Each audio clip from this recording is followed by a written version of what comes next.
Assalamualaikum warahmatullahi wabarakatuh. Halo anak-anak, jumpa lagi dengan Bu Mia. Bagaimana kabarnya kalian hari ini? Semoga semuanya berada dalam keadaan sehat walafiat ya. Amin. Nah, anak-anak, jika pada pertemuan sebelumnya kita semua sudah belajar mengenai masa kerajaan Buddha dan peninggalannya yang ada di Indonesia, maka pada pertemuan kali ini kita akan belajar mengenai masa kerajaan Islam dan peninggalannya yang ada di Indonesia.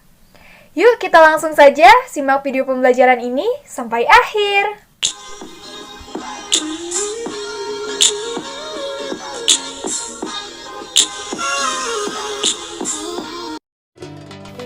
Nah, anak-anak, agama Islam mulai berkembang di Jazirah Arab pada tahun 622 Masehi. Mula-mula, agama Islam dibawa oleh Nabi Muhammad SAW setelah beliau mendapat wahyu dari Allah Subhanahu wa Ta'ala. Agama Islam masuk ke Indonesia melalui para pedagang yang berasal dari Arab, Persia, dan Gujarat, negara India.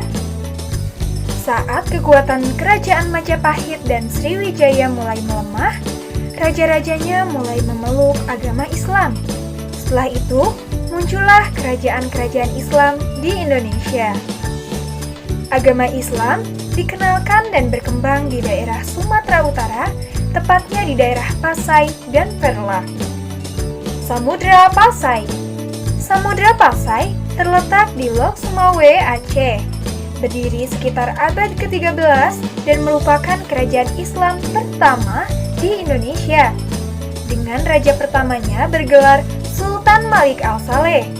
Raja yang pernah memerintah antara lain Sultan Malik Al-Saleh, Sultan Malik At-Thohir, Sultan Malik At-Thohir II, dan Sultan Zainal.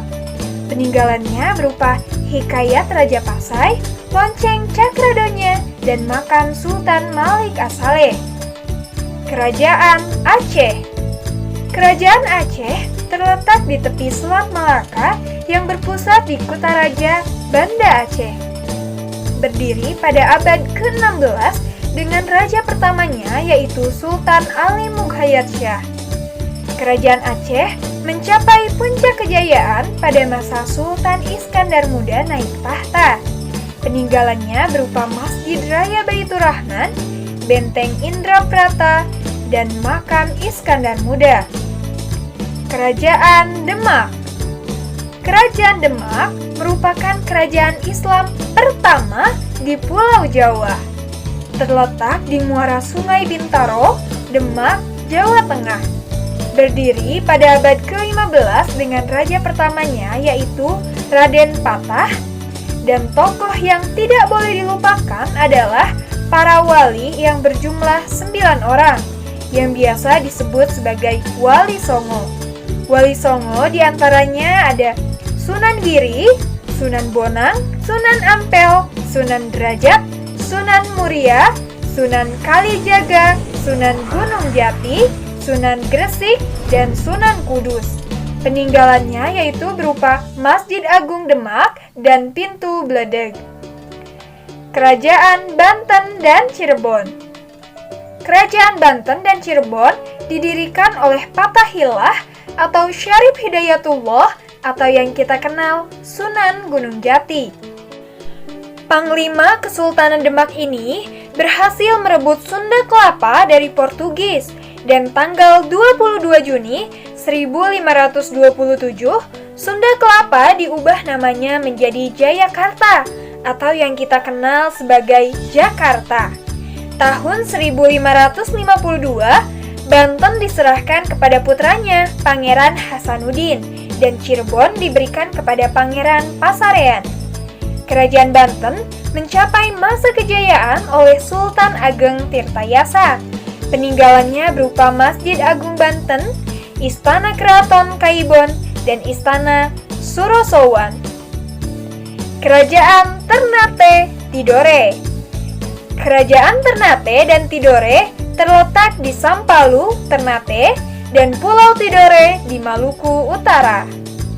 Berdiri pada abad ke-15 dengan raja pertama Sultan Zainal Abidin dan raja yang terkenal adalah Sultan Hairun dari Ternate dan Sultan Baabullah yang gigih melawan dan mengusir Portugis. Peninggalannya berupa makam Sultan Baabullah, Masjid Ternate, dan Keraton Tidore. Kerajaan Goa Talo. Kerajaan Goa Talo terletak di Sombaopu, Makassar, Sulawesi Selatan. Raja Goa bergelar Daeng Mandrabia atau Sultan Alauddin dan Raja Talo yaitu Karaeng Matoaya atau Sultan Abdullah Awalu Islam menyatakan penggabungan dua kerajaan di Dwi Tunggal. Raja terkenal dari Goa Talo adalah Sultan Hasanuddin dan ketika Belanda menghalangi pelaut Makassar membeli rempah-rempah dari Maluku, dengan tegas Sultan Hasanuddin berkata, "Laut adalah milik Allah dan semua manusia bebas menggunakannya." Karena ketegasannya, Belanda menjuluki Sultan Hasanuddin dengan sebutan ayam jantan dari timur. Peninggalannya berupa Benteng Fort Rotterdam, Benteng Sombaopu, dan makam Sultan Hasanuddin, dan juga Masjid Katangka. Nah, anak-anak, mari kita sebutkan satu persatu kerajaan Islam yang sudah kita kenal. Ada Kerajaan Samudra Pasai, Kerajaan Aceh, Kerajaan Demak, Kerajaan Banten dan Cirebon, Kerajaan Ternate Tidore, dan Kerajaan Goa Talo. Sekian video pembelajaran hari ini, semoga bermanfaat. Tetap semangat, jaga kesehatan, dan sampai jumpa di video pembelajaran selanjutnya. Wassalamualaikum warahmatullahi wabarakatuh.